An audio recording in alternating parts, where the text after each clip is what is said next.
Budeš na otázky? On ma zase prišiel ujedať.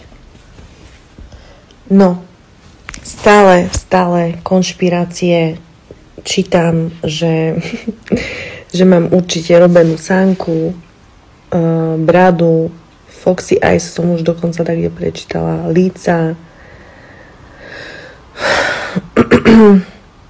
Nemám nič z toho urobené, ani som nikdy nemala žiadne výplne do líc, žiadnu sánku, žiaden nos, žiadnu bradu. Nikdy som tieto veci nemala a neplánujem.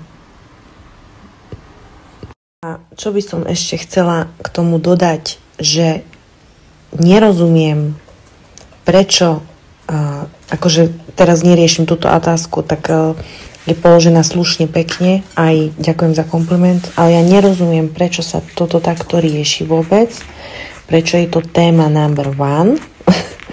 A mali by sme skôr hodnotiť, kto je aký človek, predsa, veď akože ja si myslím, že to je najpodstatnejšie, keď už.